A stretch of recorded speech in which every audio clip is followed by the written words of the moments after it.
Welcome to GearCheckGames. This is part 12 of our commentary from Metroid Prime. Last time we made our way deep into the Phazon Mines, overcoming trial after trial to obtain the power bombs, one of the most awesome and overpowered items in the game. If they limit you to 3 charges. Yes, initially. But don't worry, you can expand that to a whopping 7. A whopping 4. Yeah. Whereas in the 2D games, you could end up having like 30, 40 to 50. Yeah, it was just, just insane. So this is actually probably a convenient time to actually talk about the Phazon Pirate now. Oh yeah, the thing that power bombs totally don't work on, so that was a complete and utter waste of a very finite resource. Yeah, it's not like they exactly tell you what they will and won't work on. But so these are heavily mutated pirates. So Phazon, that blue stuff that we've been hinting at as mutating and like biological disaster, etc., etc. The pirates, one of the first things they did is like, all right, how do we make ourselves better with this? Well, this is the accumulation of that. Some really, really swole guys. How about we just inject it directly into our bloodstream?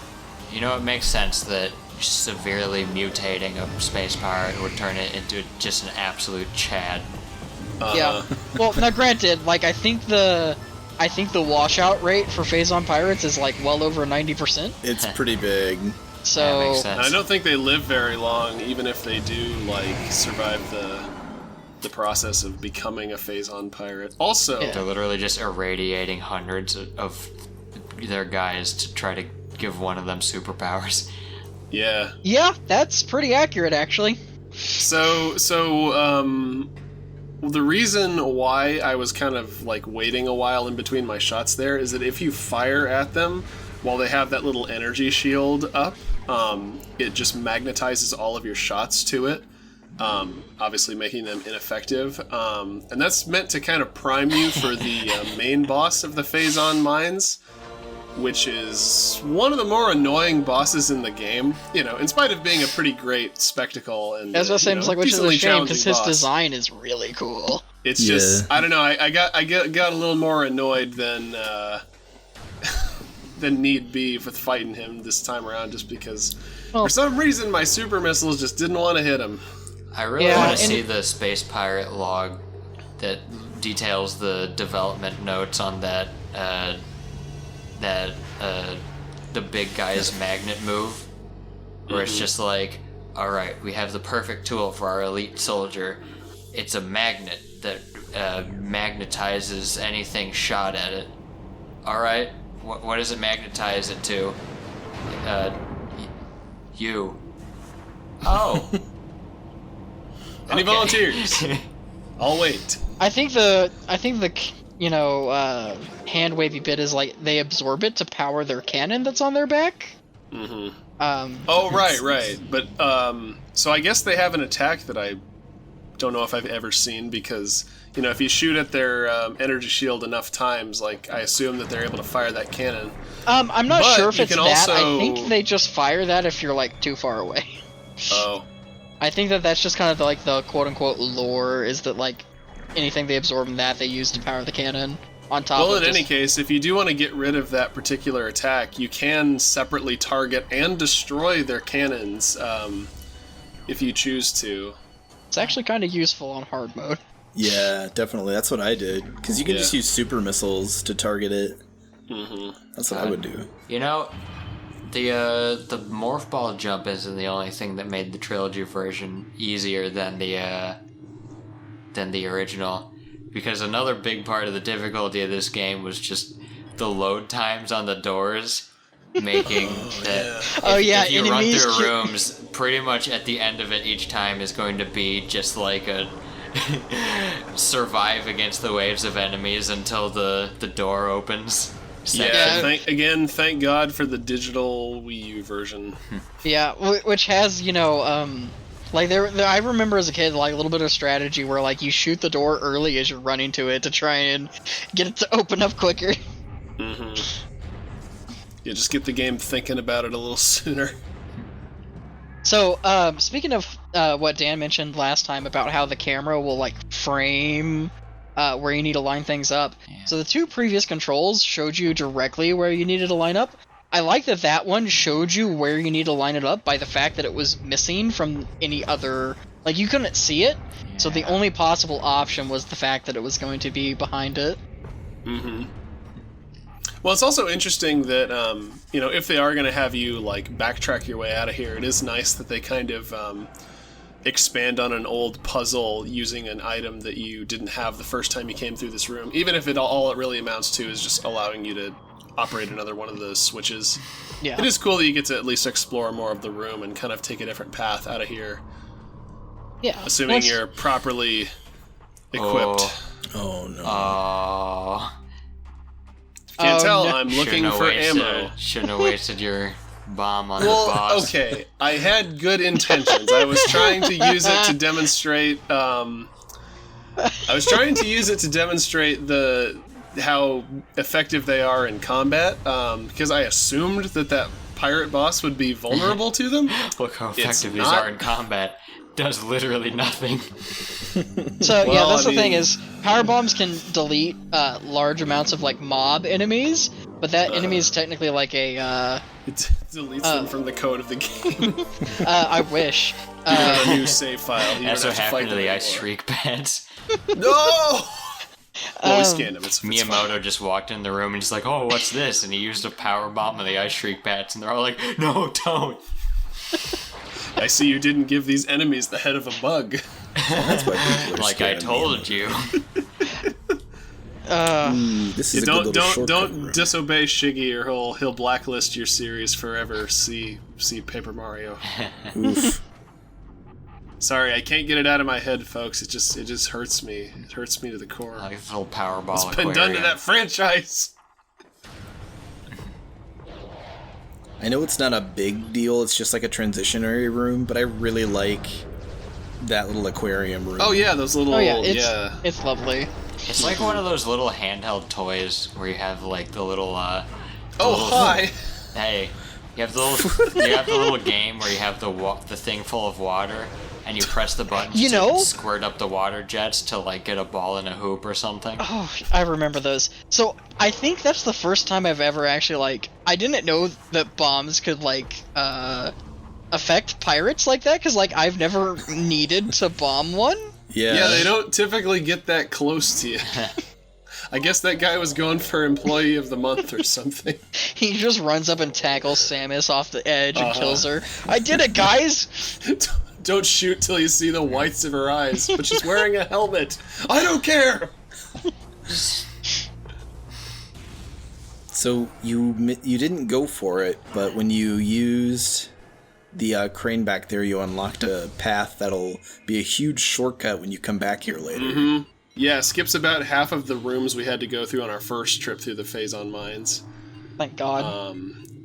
But yeah, as is tradition with this game, now that we've got a new ability, it's time to just go straight back out of the place we were in and into another area where it's actually needed.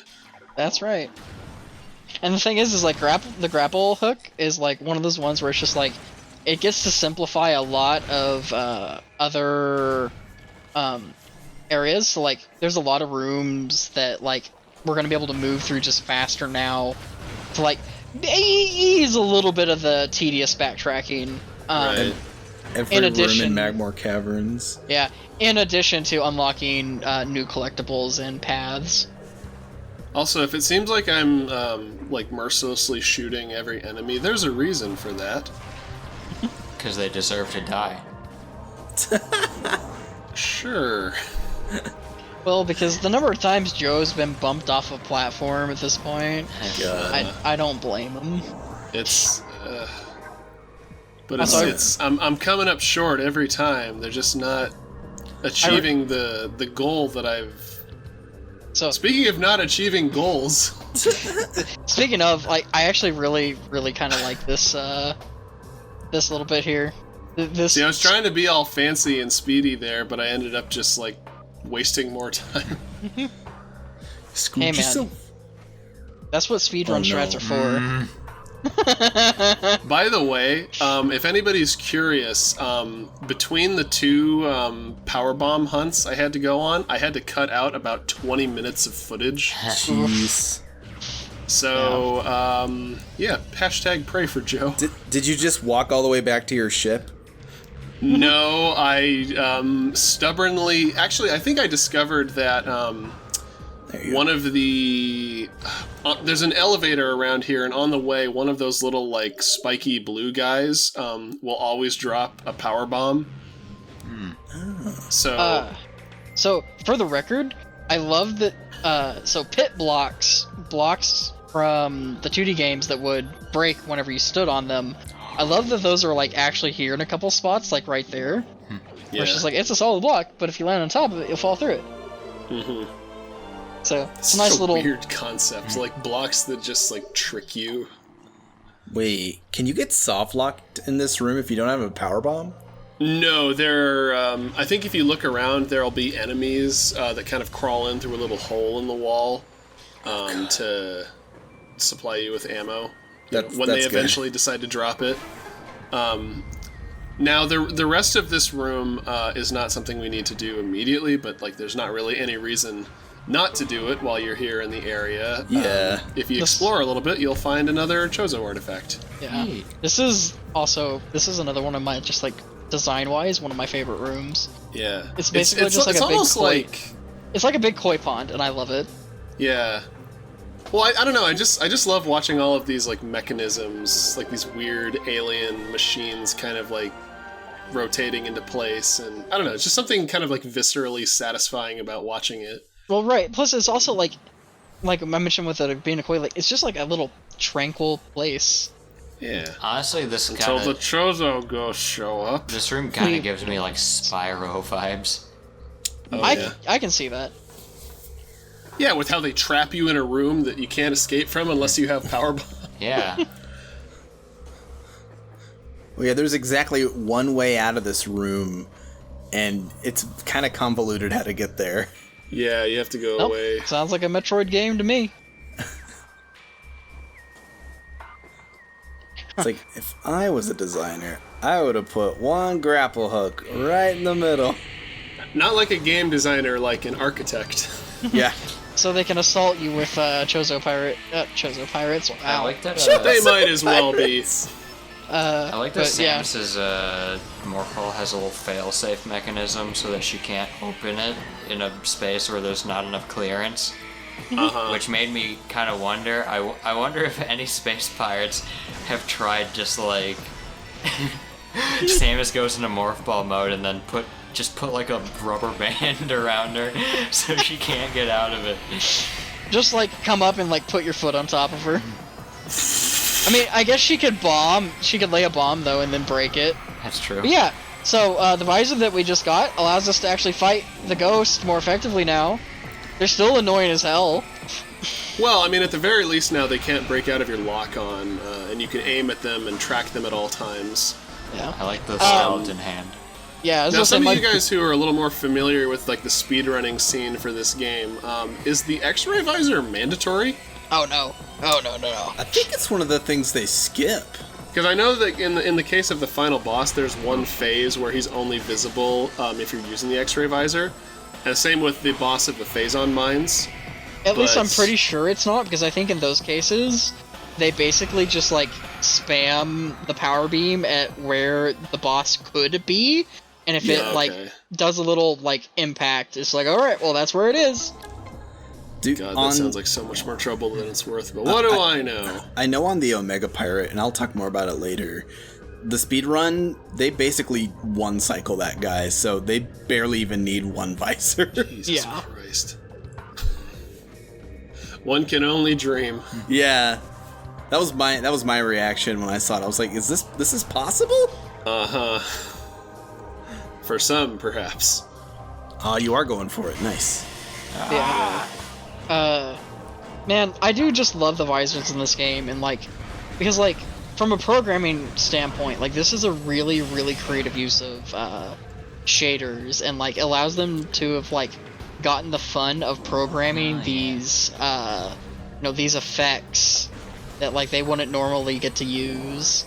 Well, they really went the extra mile too with the HUD for each visor being unique. Yeah. Like, I don't know, I just always found that so charming. You know, even if we're playing the trilogy version and they lazily just stretched it across the screen. Yeah. Still a cool feature. Ovals. Talk about comfy rooms. Like, when I first found this missile pack, I was like, I want to just kind of camp in this room for a while. Yeah, just you pitch a tent, you have a book, you got a little soup mug, and you just chill. Just go on a camping trip at like an indoors forest room.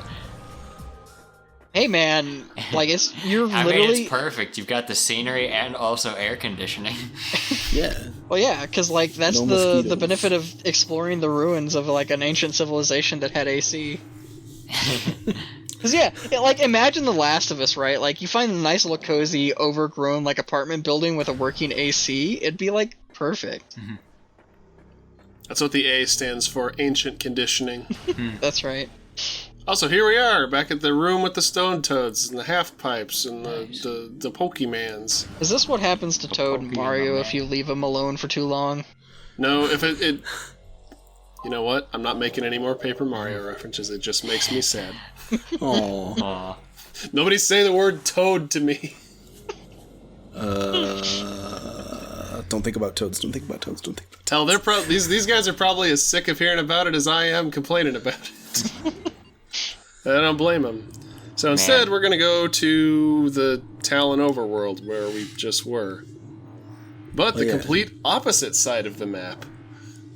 So wait, so we just picked up the X-ray visor. I forget what's next. I forget where we're heading.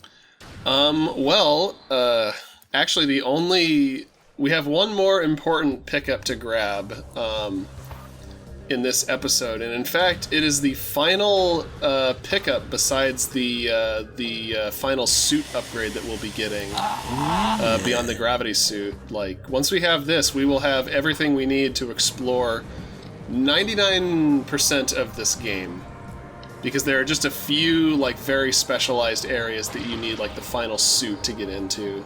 But other than that, we'll have like free reign of pretty much everything outside of the Phazon Mines. So speaking of 2D mechanics, that I know we weren't speaking of it, but I've spoke on 2D mechanics many times that translated into 3D for the better or for the worse. I think the grapple beam is one of the ones that absolutely is for the better in 3D. Oh yeah, I don't even think the grapple beam is really good in the 2D games, to be honest. I mean, the only one I haven't played Samus Returns yet, but like the only one that has it is Super Metroid, right? Yeah. Yeah, that thing sucks. It's really in finicky. Samus Returns, it's actually a little bit better because of the 360-degree aiming.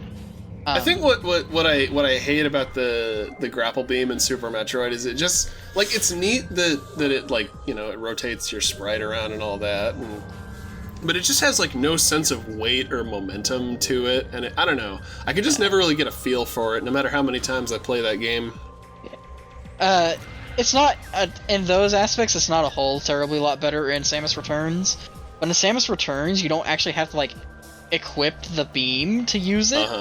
If you aim at a grapple point, your like little laser pointer will turn blue, and it will shoot the grapple beam instead, and it's so nice. Yeah. Like there are many things that I love and miss about the controls of Super Metroid, but having to manually like cycle through every single kind of missile and ammo that you have is not one of them.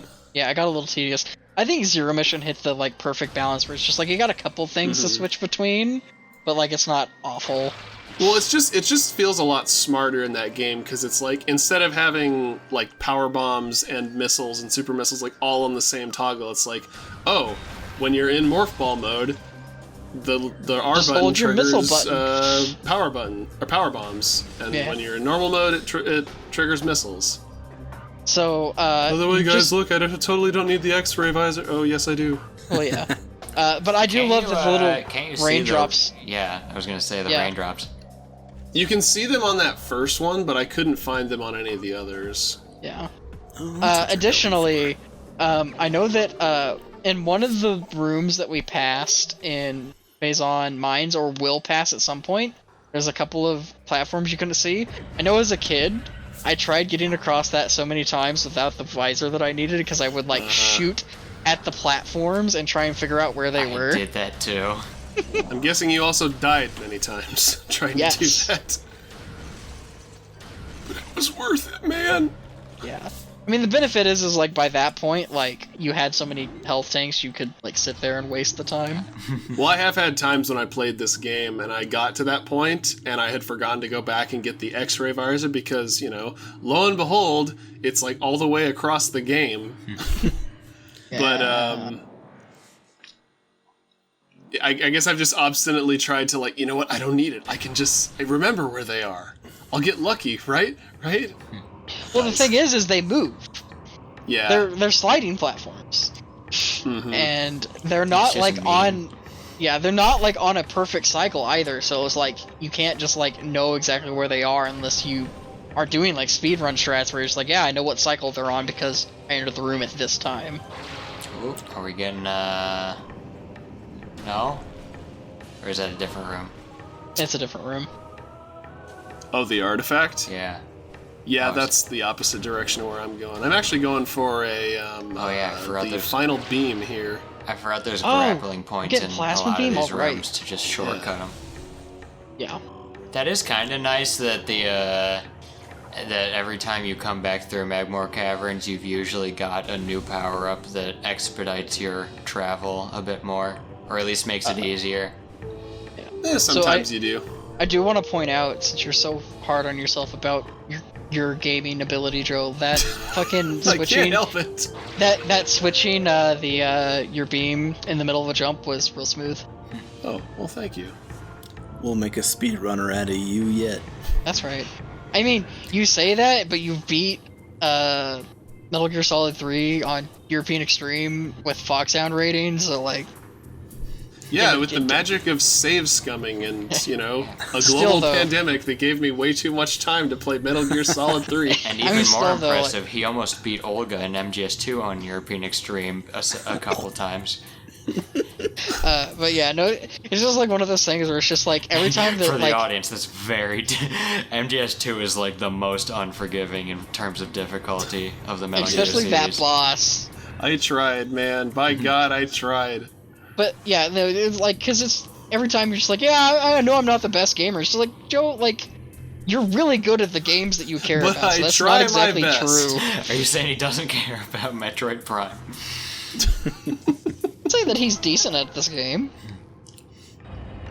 I love this room because it's like you thought the puzzle was over. Yeah. Yeah. I love it as well. Plus, it's also just this really interesting idea that like the space pirates were like so invested in keeping this area open that they built giant screws to keep the tunnel from collapsing. Yeah. Well, and they like have this mechanism that allows them to like raise and lower the ceiling of this. God, it's just I love the like the little visual detail here, how the walls kind of have little like scrape marks along them. It's all kind of like worn down. You don't get that kind of quality from every game. I always weirdly liked stuff like that, where it's just like a big square spider ball. No. Oh god. Okay, that's not something that can particularly happen as easily on the GameCube version. Yeah, don't try to be cool, kids. It doesn't work. Because you did a spring ball there that launched you. Yeah, I did not think it was going to take me that far away from where I wanted to be. Yeah, I like these weird sections of just where you get like a lot more freedom to spider ball around.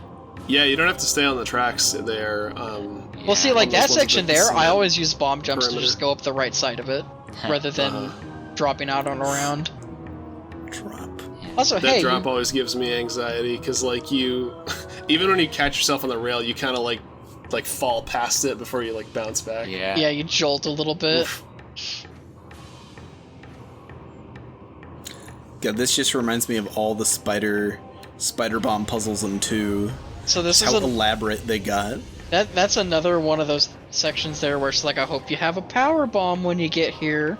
Well, and of course the rail drops you on top of this conveniently like ramp-shaped pile of debris that you might fall off. It might cause you to fall off the edge and have to redo that room again. Nice. We Not finally me. got it, boys. We Yeah. got the plasma beam. So this does kind of help alleviate the like backtracking and having to like kill a bunch of like mob enemies, because this one will one-shot a lot of the other enemies that would take a second or two to kill. Very This beam is gruesomely. basically just like, oh, you're an annoying enemy with annoying resistances. I don't care. Die. Yeah. You're just Plus- shooting molten lava at people. Yeah. Oh, Plus- you're made of lava? Too bad. Die. Now you'll have even Which- more lava in you. Yep. Lava overload. God. It's so satisfying. Yeah, Yeah, man. Just the one shot's all it charge takes. shot that just has so many particle effects and it just kills them. Gives you that nice little shader of them disappearing. Just disintegrates them. Just die! I love it. Did they even feel pain? Did they feel anything at all? I Not hope for they long. did. I hope they felt a lot of pain in that brief second. I hope they didn't. Yeah, I mean, they're just doing their job. Unfortunately, during this run, I never managed to find the tranquilizer beam. Yeah, you forgot to pick up the M2 at the beginning. Yeah, it was in the locker. Oops. It was in the locker on the frigate Orphean before I blew it up. Yeah, so this will unfortunately be a 99% run, folks. Alright, I lied. It's certainly Rip. not a non-lethal run. If this joke was ever funny, it no longer is, so... See you in the next one. Thanks for watching.